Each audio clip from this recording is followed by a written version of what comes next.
Good afternoon. My name is Dr. Chiraag Kotecha. I'm the lead specialist at Avane Skin Clinic in Uganda. Avane is a skin and cosmetic clinic that offers all sorts of skin and cosmetic treatments for a wide variety of conditions. Today we're going to talk about alopecia. Alopecia simply means hair loss. Now there are many different causes of alopecia, but the simple way to look at it is to divide it into what is manageable. Alopecia can be diffuse all over or localized in certain places. And also the alopecia or the hair loss can be what we call scarring, where the hair follicles are closed or there's a scar resulting from it, and non-scarring. So we'll divide it into categories that way. So the first one we'll talk about is alopecia due to that is diffuse, so all over, and non-scarring. Now this is when somebody notices a lot of hair loss on the pillow, when they brush their hair, or when they wash. Now the scalp all over shows a big diffuse reduction in the hair density, the number of hairs. This is what people understand as the male and female pattern, or what we as doctors call androgenetic alopecia. This is the commonest cause of hair loss, and actually the male one in men is the commonest cause. Now I hear people saying, oh, it's inherited, my uncle had it, or my grandfather had it. Yes, it is inherited, but we don't know how. Don't start blaming your maternal side or paternal side. We really don't know the exact mode of inheritance. Now why it depends, why we call it androgenetic, it depends on the number of androgens, or the hormones in the body. Now the hair grows in different cycles. Now what happens is the hair grows from what we call the terminal hair, which is our end hair, to the villus, the small hair, the baby-like fine hair. This is what happens in androgenetic alopecia. In men, they start seeing it at the age of 20s. In fact, I'm a candidate. And it starts from the temples and recedes to form the bald crown. Now, female pattern is usually, yes, hormonal, and it is very much pronounced after menopause. In fact, 70% of women in the 50s and 60s have this. And it's usually a diffuse thinning of hair all over, compared to the men, which starts in the temples and recedes. So that's the most common, androgenetic alopecia, or male and female pattern baldness. Second cause of diffuse non-scarring, so all over hair loss, is usually due to nutritional or problems in your multivitamins. Also endocrine, your hormones. People with low thyroid levels, high thyroid levels, adrenal glands, these are glands that sit on top of the kidneys. Any problems there, or any tumors that come from there, or cancers, can lead to this male pattern, to baldness. Malnutrition, what we see commonly here, protein deficiency, or people with kwashiorkor have pale red brittle hair. Zinc, iron deficiency, people with anemia can have diffuse hair loss. Another common cause we see a lot is telogen effluvium. Now this is usually a healthy person who comes and says, doctor, all of a sudden a lot of my hair is falling. I'm brushing and I'm seeing a lot of hair. Usually this is due to what we call telogen effluvium. Like I said, hair grows in different cycles. There's a resting stage of hair called telogen, where there's no growth. Sometimes, not all the hair is in this state of the cycle. A lot of the hairs are in different stages. If everything gets synchronized to this telogen stage, it leads to this telogen effluvium, or shedding of hair. Now what can happen?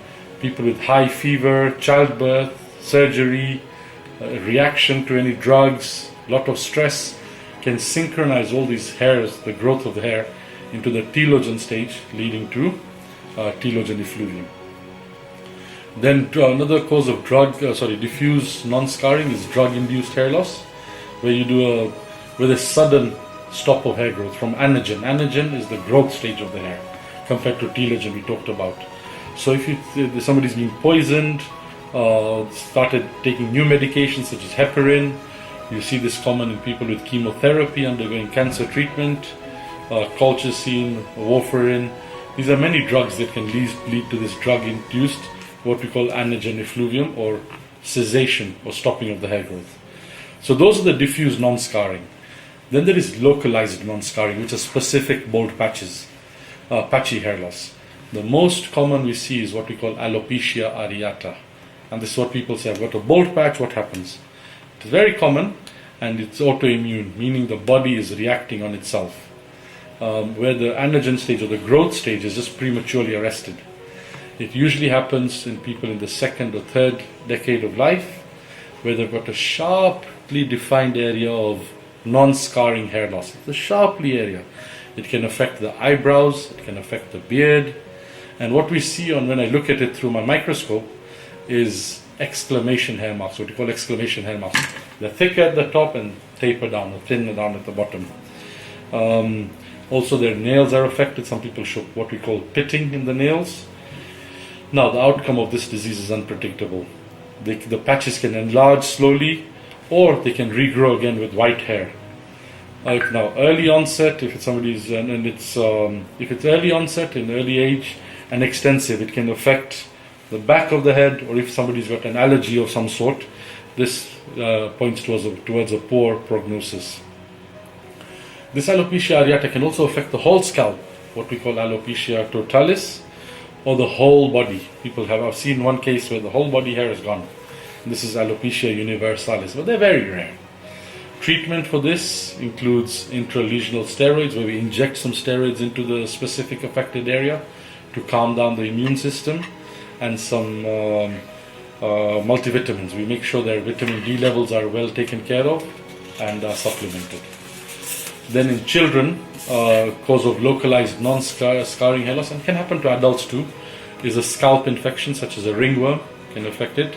Tinea capitis is what we call it, and you see this flaking of the scalp, and the treatment of this is with antifungals, and sometimes we even put steroids in there, or minoxidil. We prescribe a tar-based or a salicylic-based shampoo for this people affected with infections in their scalp. Now, a very common cause, I see a lot of it here, especially in African women, is what we call traction alopecia or trauma. It is due to the constant braiding and plaiting of the hair. Where they use chemical relaxers or the pulling of the hair to braid it, it leads to hair shaft damage, where the shaft itself is damaged, and you see that it usually affects the scalp margins more. You see people with a sort of a bigger forehead because they've been plaiting the hair for so long, they end up with hair loss there. There's another condition called trichotillomania. We don't see it much. Trichotillomania is actually a condition linked to depression, where the client actually pulls out the hair intentionally, it can even lead to scarring in the long run. Then again, another thing in children is the seborrheic eczema, or type of eczema that can affect the scalp with scaling, and again it's like the infections of ringworm that we treat with tar-based shampoos and antifungals. Now those are the most common. Now we've got some other conditions which are quite severe. These are the localized or diffuse, localized and diffuse, what we call scarring alopecia, where the hair, the follicle is just scarred. What we call subcutraceal, the hair follicle is destroyed. Now there's one that is there theoretically from burns and irradiation. This is old, it's not common anymore, you barely see it. But infection, people with tertiary syphilis, undiagnosed syphilis, shingles, it can lead to scarring alopecia, where there's no chance of getting the hair back. There's lichen planus, this is where there's some redness in the hair, some scales, but again, this requires a specialist intervention. There is something called folliculitis declavans. Now this affects male and female, and it affects our males more. People who shave their head very closely, quite regularly, end up with these bumps, and they think it's ingrowns. The ingrowns get together and they lead to big sort of keloids or pus areas. You might have seen those. And these are the pustules form. These guys need antibiotics, steroids, and so on. There is another one similar to that, dissecting cellulitis of the scalp. There are firm nodules in the back of the head usually, very buggy. They can form keloids again, hard to treat, requiring steroids, sometimes isotretinoin, which is another strong medication. And another one is the ladies who like using all these chemical straighteners a lot.